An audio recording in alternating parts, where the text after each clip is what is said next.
Welcome to the Aced It podcast, where we turn science into sense. In this very special season funded by the Bureau of Justice Assistance, we provide 10 timely episodes with the hopes of helping listeners understand what we can learn from current research that will help correctional staff. And please note, we did not just guess at what correctional staff need to know. We traveled the country, interviewing individuals working in prisons and jails, and the topics of these episodes are exactly what they asked for. So, I'm Danielle Rudes, your host, and here we go. In the previous episode, we discussed some of the primary challenges regarding the use of substances, like fentanyl and K2, within prisons and jails. In this episode, we switch it up and focus more on the treatment aspect of substance use disorders. Although medication for substance use disorders was not a highly discussed topic among the correctional staff in our project, it is an evidence-based practice that is showing tremendous promise in correctional settings. We selected 3 articles that we believe will help cover the basics regarding medication use for individuals suffering from substance or opioid use disorder in prisons and jails. Let's begin by highlighting some of the basics.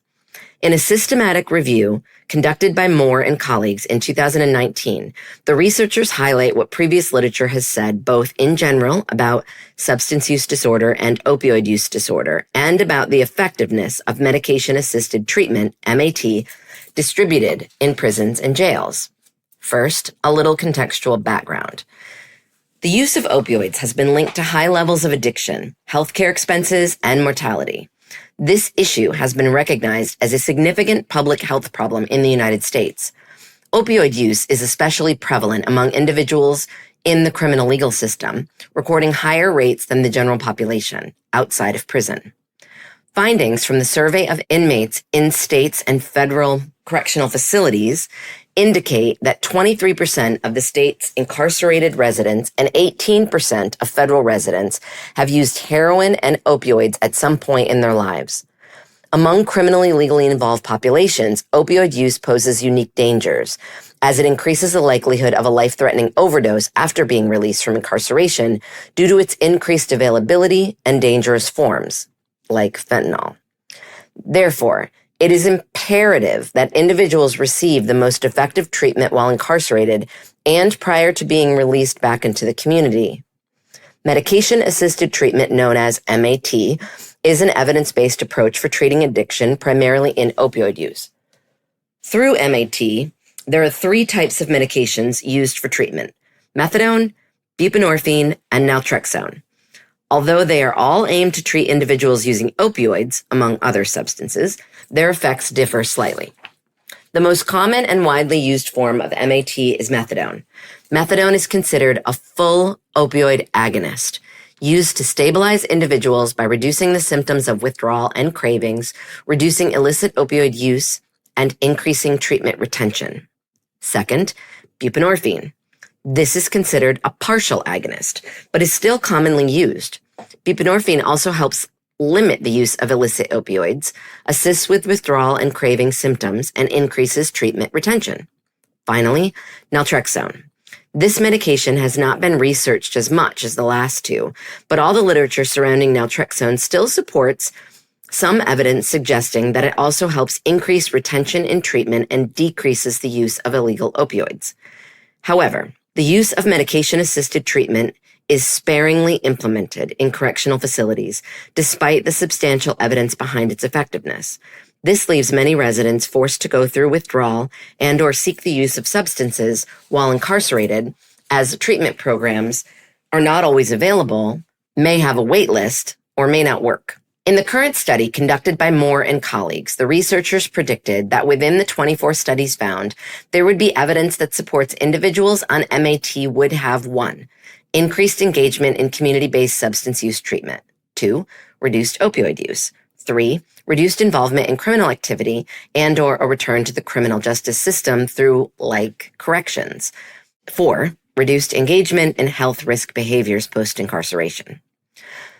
Through their comprehensive review of the literature, their results showed that the impact of receiving methadone during incarceration on substance use treatment engagement after release was significant. Results from their meta-analysis also showed that residents who received methadone during incarceration were more than 8 times more likely to seek community-based substance use treatment compared to those who did not receive methadone.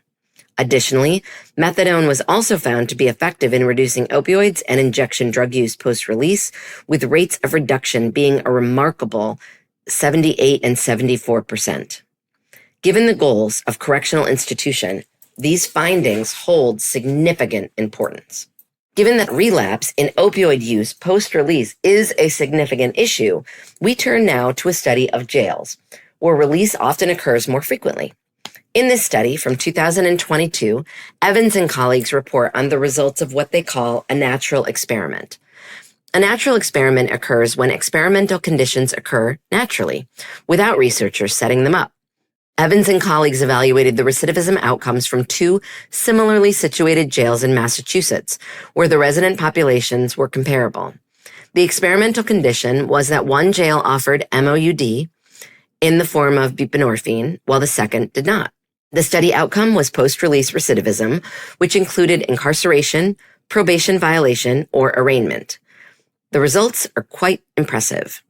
Evans and colleagues found that individuals were less likely to recidivate when they were housed in the jail with buprenorphine offered to them than the jail without that option.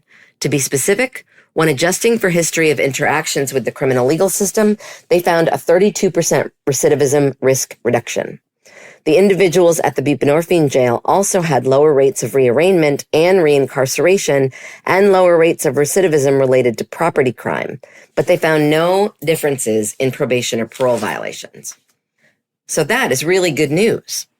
There is also a strong finding and a well-discussed challenge with MAT and MOUD in jails and prisons, and that is that many jails and prisons do not have these treatment options. However, even when MAT or MOUD is present, it's not easy.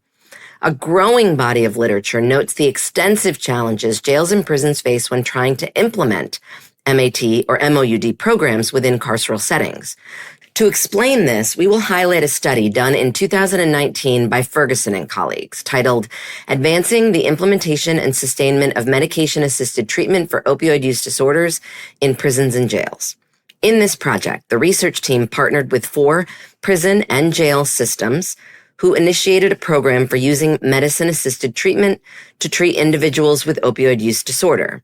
Note that more than approximately between 25 and 68% of individuals incarcerated in the institutions of their study had an opioid use disorder during the study.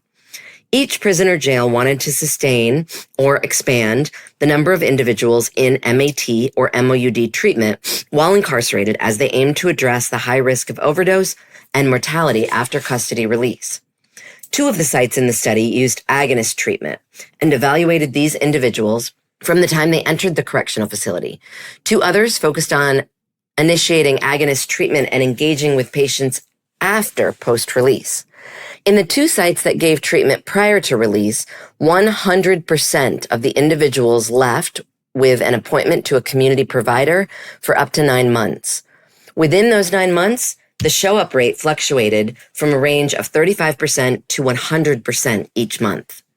Their findings showed that the screening and coordination of care taken by the facilities post-release improved over time.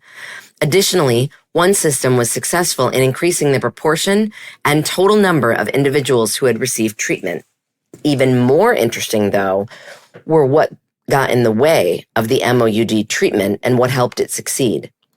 When the institutions had increases in staffing and staff training, data-driven processes to facilitate change, and when they coordinated with other parts of the criminal legal system and kept contact with individuals after they released, they saw better MOUD outcomes.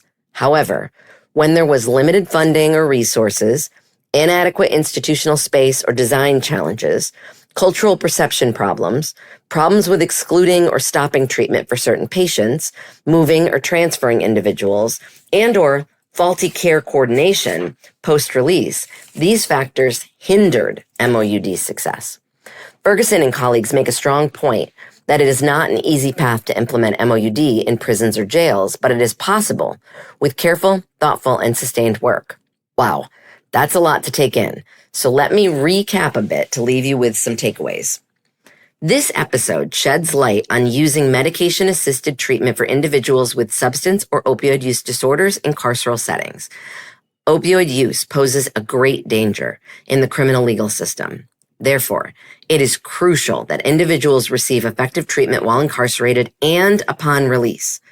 Current data shows some promising findings for recidivism reduction and overdose prevention, not covered in this episode, but true nonetheless.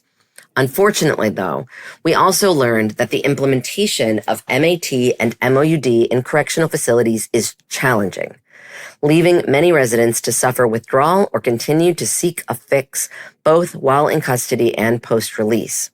However, and leave it to me to reiterate the bright side, studies consistently suggest that medication-assisted treatment leads to increased engagement in treatment, reduced opioid use, and improved health and wellness outcomes. So, it is essential that correctional institutions recognize the importance of MAT and MOUD and implement programs that enable individuals to receive the necessary treatment and support during their time in prison and jail. It is also important that institutions help these individuals prepare for and plan for post-release treatment continuation so that when they are released, they have continued MAT or MOUD support that they need to stay clean and stay alive. Change is never easy, but with consequences like these, who needs easy? We just really need possible. This is absolutely not all you might want to know about MAT or MOUD in carceral settings. If you're interested in learning more, feel free to reach out to us or look for articles or studies that discuss the stigma of MAT, MOUD, and how that affects treatment usage and implementation. And also, you may want to read about residents' preferences for one MAT option over the others. There's a lot you can learn. But we promise you will never be sorry that you did. They say knowledge is power, and I couldn't possibly agree more. Thank you for listening to the ACED podcast. We love hearing from you. So if you have comments, topics to suggest, or some research you'd like us to cover in a future season, please write to me, Danielle Rudes, at Sam Houston State University. My email is drudes@shsu.edu. And now, a whole bunch of thank yous. First, this project was supported by a grant 5PBJA 22AG00031 MUMU, awarded by the Bureau of Justice Assistance. The Bureau of Justice Assistance is a component of the Office of Justice Programs, which also includes the Bureau of Justice Statistics, the National Institute of Justice, the Office of Juvenile Justice and Delinquency Prevention, the Office for Victims of Crime, and the Office of Sex Offender Sentencing, Monitoring, Apprehending, Registering, and Tracking.